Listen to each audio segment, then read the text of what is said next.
चलिए दोस्तों, daily life में इस्तेमाल होने वाले ऐसे सेंटेंसेस की अंग्रेजी सीखते हैं जिसमें दो शब्द आए। जैसे इसे जला दो, इसे बुझा दो, बाहर फेंक दो, आग लगा दो, झाड़ू लगा दो, बिस्तर लगा दो, चादर लगा दो, कूड़े में डाल दो, दो टुकड़े कर दो।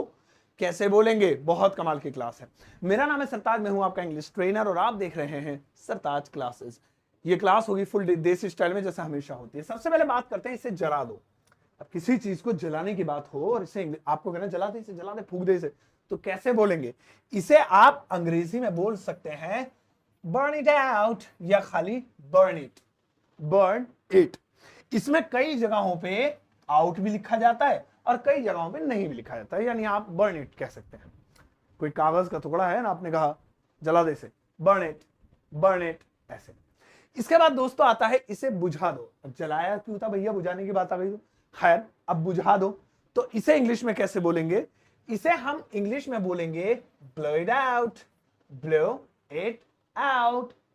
अब हम इसे ना बोले मान लीजिए और उस चीज का डायरेक्टली नाम ले दें कि जो है क्या नाम है, मोमबत्ती को बुझा दो, या फिर जो है क्या नाम है, ये जो चिमनी जल रही है इसे बुझा दो, आग वाली चीज को। तो हम इसे इंग्लिश में इट हटा के उस चीज का नाम लगा सकते हैं।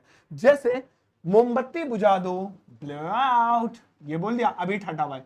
Candle, blow out the candle, blow out the candle, मोमबत्ती बुझा दो।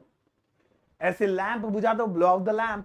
फूक मारकर जिसे बुझाना हो उन चीजों के लिए इसका इस्तेमाल करेंगे, फूक मारकर।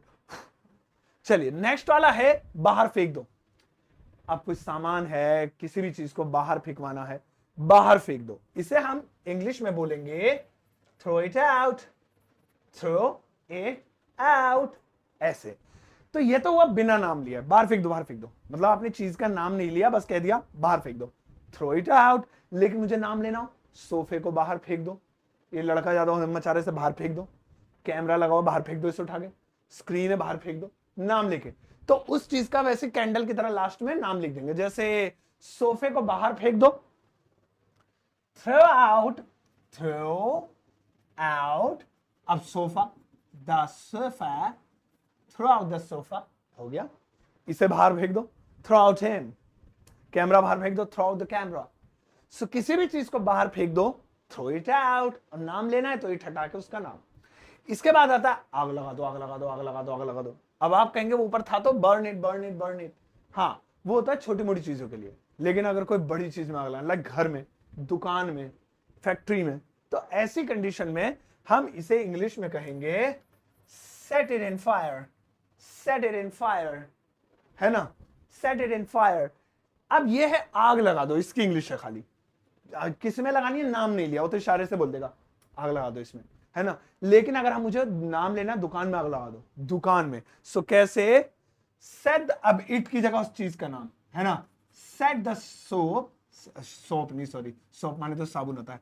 Set the shop in fire, in fire, set the shop, soap क्यों ले रहा हूं, set the shop in fire, set the shop in fire, हो गया। इसके बाद आता है दोस्तों झाड़ू लगा दो। अबे झाड़ू लगा दो, तो कैसे बोलेंगे? इसे हम इंग्लिश में कह सकते हैं broom the room, broom the room. अब खाली झाड़ू लगा दो के लिए खाली ब्रूम इट बोल सकते थे, लेकिन यहां पे रूम लगाना एक जरूरी है, कंप्लीट फ्रेज बनाता है। आप रूम को हटा के उस जगह का नाम भी लिख सकते हैं जहां पर झाड़ू लगानी है। ब्रूम द फ्लोर, फर्श पर झाड़ू लगा दो। ब्रूम द रूफ, छत पर झाड़ू लगा दो। ब्रूम इन माई शॉप, मेरी दुकान में झाड़ू लगा दो, तो ब्रूम द रूम। इसके बाद है टंकी भर दो, और टंकी तो भैया आपको बताइए डेली भरती है, तो इसे इंग्लिश में कैसे बोलेंगे? इसे हम इंग्लिश में बोलेंगे fill the tank, fill the tank, ऐसे। इसके आगे पीछे क्या लगा है तो नॉर्मली हम बोल देंगे फिल द टैंक, जाओ जाके टंकी भर दो। इसे छोड़ते आगे बढ़ते हैं।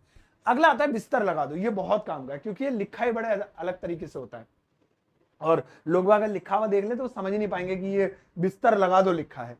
इसकी हिंदी सुनिए, इंग्लिश सुनिए पहले, फिर मैं आपको बताता हूं। इसकी हिंदी है make the bed, make the bed. ऐसा लग रहा है जैसे कारपेंटर से बोल रहे हैं, लकड़ी वाले से, कि बेड बना दो, है ना, अपने लिए अच्छा सा डबल बेड बनवा रहे लकड़ी का। But actually make the bed का मतलब होता है बिस्तर की तैयारी कर दो, सोने की तैयारी कर दो, और बिस्तर बिछा दो, तकिया लगा दो, चादर लगा दो, गद्दा बिछा दो, तो वो होता है मेक द बेड। तो आगे से आपसे कोई बोले या कहीं लिखा हुआ देखे मेक द बेड, तो ये मत सोचना बेड बना दो, कभी तुम बनाने लग जाओ, ले कीले लेके आओ, ले बोर्ड लेके आओ, 3-3 इंची के। सो यहाँ पे मेक द बेड। अगला देखेंगे, चादर बिछा दो, है ना। अब खाली चादर बिछवाने को कहना, तो इसे इंग्लिश में हम कहेंगे दोस्तों spread the bedsheet. Spread the bedsheet. यहां पर एक वर्ड यूज हुआ है स्प्रेड। स्प्रेड का मतलब होता है कोई चीज फैलाना या उसे बिछाना। इसके कई मतलब होते हैं, फैलाना, बिछाना या चारों तरफ घुमा देना, स्प्रेड द बेडशीट। इसके बाद आता है कूड़े में डाल दो। अब कोई भी सामान कूड़े में डाल दो, तो उसे इंग्लिश में कैसे बोलेंगे? इसे हम अंग्रेजी में बोलेंगे कूड़े में डाल दो, ट्रैश इट।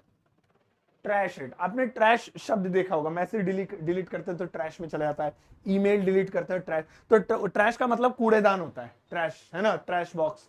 तो कूड़ेदान में चले गए, वहां से आप वापस निकाल लेते हो, रिकवर कर लेते हो, और कूड़ेदान से भी चले गए तब तो हमेशा के लिए गए, ट्रैश इट। आप इस इट को हटा के किसी और वर्ड का, किसी और चीज का नाम लिख सकते हैं, जैसे मोबाइल को कूड़े में डाल दो, है ना। सो सबसे पहले ट्रैश, अब यहां पे ट्रैश, अब ट्रैश लिख दिया मैंने, ट्रैश, रुकिए, trash the mobile, the mobile, ये लिख दिया, मोबाइल का नाम लिख दिया। आपको जो भी चीज का मतलब है, मोबाइल को कूड़े में फेंक दो, है ना, ट्रैश हिम, पकड़ो इसे कूड़े में फेंक दो। ट्रैश द कैमरा, कैमरे को कूड़े में फेंक दो। सो कूड़े में फेंक दो ट्रैश और उस चीज का नाम, और नाम नहीं लेना है, ट्रैश इट, कूड़े में डाल दो। नेक्स्ट आता है कपड़ा, दो टुकड़ों में काट दो। प्याज है या फिर नींबू है या टमाटर है या कोई भी खाने पीने की चीज है या कुछ भी है, कागज है, दो टुकड़ों में आपको काटना है, उसके बीच में दो टुकड़े करने हैं, तो उसे इंग्लिश में क्या कहेंगे बताता हूं, लेकिन अब आपका होमवर्क आ गया है, टाइम होमवर्क का, तो वो जरूर करके जाएगा। दो टुकड़ों में काट दो, इसे हम इंग्लिश में कहेंगे दोस्तों कट इट इंटू टू। क्या कहेंगे? कट इट इंटू टू या कट इंटू टू।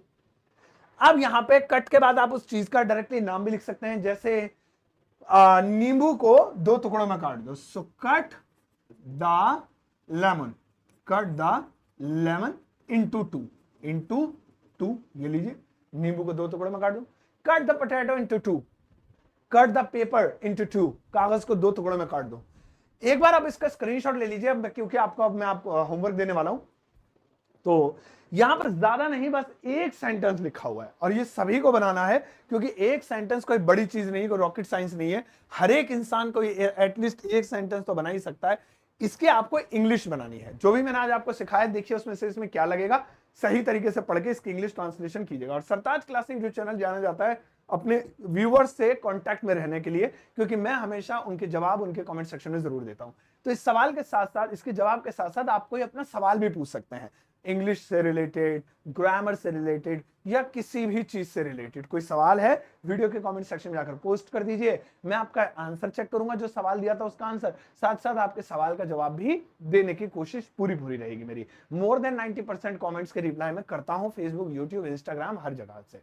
ठीक है दोस्तों, मेरी किताब Amazon, फ्लिपकार्ट पर अवेलेबल है, सबको पता है। इसका लिंक वीडियो के डिस्क्रिप्शन बॉक्स में, लेना यहीं से, अगर लेनी हो तो कहीं से नहीं लेना हो, सिर्फ Amazon, फ्लिपकार्ट। मेरा एप्लीकेशन फ्री में है, इसमें बहुत सारी चीजें, लाइक आपको डेली वर्ड मीनिंग्स मिल जाते हैं, ये सब फ्री है। और हाँ, एक बेसिक कोर्स है मेरा, इसके बारे में बहुत लोग जानना चाहते हैं, super basic English learning course. दोस्तों ये कोर्स सिर्फ उनके लिए है जो लोग इंग्लिश बिल्कुल बोलना नहीं जानते हैं, लिखना नहीं जानते हैं। थोड़ी बहुत भी आती है तो ये मत लेना, क्योंकि इतना इसमें है, इतना तो आपको आते हैं ऑलरेडी। ये उन लोगों के लिए जिनको ये नहीं पता सेंटेंस किसे कहते हैं, अफर्मेटिव कैसे बनता है, नेगेटिव कैसे बनता है, तो आप इसको ले सकते हैं। अभी डिस्काउंट चल रहा है, हाफ रेट में आप इसे परचेस कर सकते हैं लाइफ टाइम के लिए। इसका भी लिंक आपको वीडियो के डिस्क्रिप्शन बॉक्स में मिल जाएगा। अब जाओ इस वीडियो को सबके साथ शेयर करना, और जाते जाते एक प्यारा सा नन्ना मुन्ना सा लाइक देकर जाना।